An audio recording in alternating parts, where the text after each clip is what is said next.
Rafa, então me diga uma coisa. Então, se um aluno te procurar e dizer assim, eu fiz uma cirurgia de ombro há 2 anos atrás, Ok. você vai colocar ele malhar com força, tudo? Como é que você vai fazer essa recuperação do ombro dele, que é o meu caso, viu, pessoal? Como é que você vai fazer isso? Então, a intenção é realmente você conseguir fazer isso a longo prazo. Mas claro que antes a gente vai fazer uma anamnese, vai estudar o aluno, ver as reais necessidades, o tempo disponível, a estrutura, entender essa lesão a fundo, para entender qual exercício vai ser aplicado para aquele momento. Em reabilitação, ou dores, ou pós-cirúrgico, o aluno tem que ser estudado a fundo. Exatamente, muito legal. Isso aconteceu comigo. Então o Rafa deu atenção especial para o meu ombro. A gente continua fazendo muito alongamento, exercícios de recuperação, e eu sempre tenho vontade de colocar mais peso, mas ele me segura. Ele me mantém dentro do bom senso, porque a gente, quando começa a ficar um pouquinho forte, a gente quer ficar mais forte, mais rápido, e aí vai lá, capricha na dieta, capricha na suplementação. Então a gente está sempre querendo melhorar mais ainda. Agora, Rafa, me diga uma coisa, se a pessoa não quiser ir para uma academia, porque está muito cheio, tal, tem uma academia pequena no prédio, é possível fazer até dentro de casa? Com certeza. Com certeza a gente consegue fazer atendimentos, né? Hoje a gente encontra vários trabalhos, né, que você consegue, através de consultoria, trabalho online, você ter um bom atendimento. Então hoje muitas pessoas preferem mesmo o conforto da casa, né? Então quer fugir daquele fluxo, do trânsito, então a gente consegue fazer um trabalho assim personalizado. Como eu disse, a gente sempre vai estudar o aluno, se ele já é um indivíduo treinado, sedentário, que estágio que ele está, para a gente conseguir fazer um treino apto. Então, tem pessoas, alunos meus, online, que treinam em casa com o peso do corpo, com poucos equipamentos, elásticos, é super possível hoje. Hoje, treinar é uma realidade para todos. E se a pessoa não tiver experiência em executar os exercícios, como é que você explica para ela como é que vai fazer o exercício sem se lesionar? A gente pega na mãozinha, brincadeira. Mas a gente faz um trabalho de estudo do aluno, né? A gente tem que entender qual que é a real motivação dele, né? Se ele já treinou ou não. Mas é possível, porque tem níveis de exercício, né? A gente vai entender o exercício mais avançado, mais iniciante. Então a gente faz um acompanhamento, mesmo que de longe, bem próximo, né? Ele também pode fazer envio de vídeos, fotos, e claro, a gente tem que estudar o aluno. Cada pessoa é um caso e a gente estuda o aluno e ele consegue avançar em cima dos movimentos. Vai aperfeiçoando a técnica, vai aumentando a dificuldade, ele vai conseguindo o resultado e os dois caminham juntos, né? O engajamento do aluno é bem importante com o professor também, ele tem que fazer a parte dele.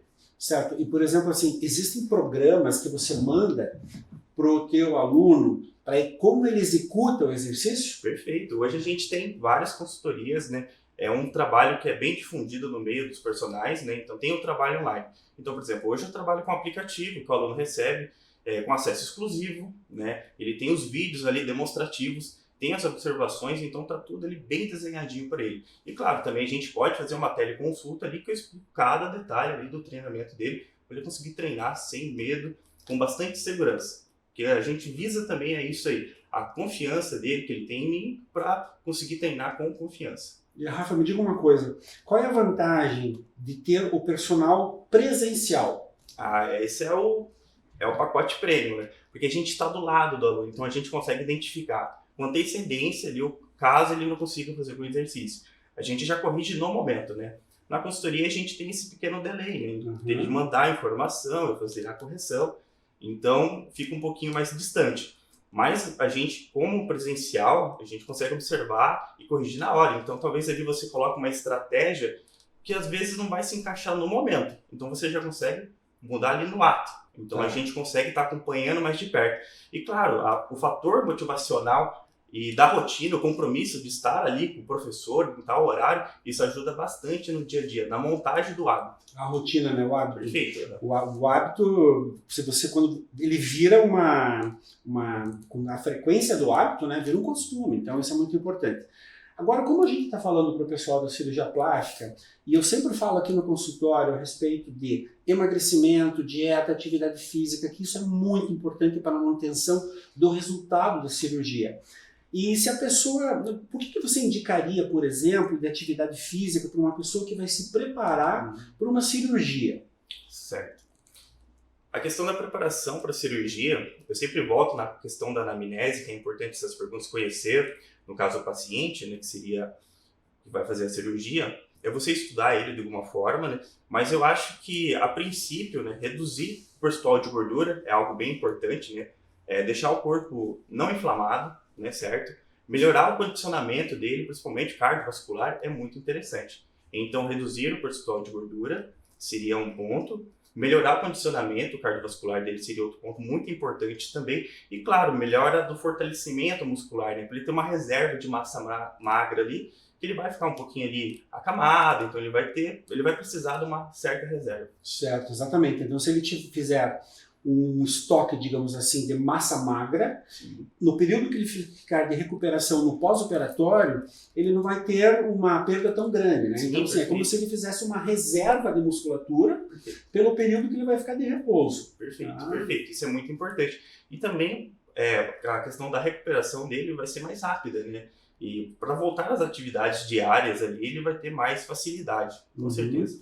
Normalmente, assim, com 2 semanas de pós-operatório, eu libero o paciente para começar a fazer caminhadas, coisas mais leves. E aí, com 3 semanas, o paciente começa a, dependendo da área operada, o paciente vai poder fazer exercício em outras áreas do corpo, né? O que você me diz? É um período bom de recuperação, com 15 dias? Você acha que dá para começar uns exercícios leves? Sim. O que você começaria para um paciente que está com 1 mês de operado, de lipoaspiração? O que você imagina assim, para esse paciente que está se recuperando? O que você imagina fazendo esse paciente?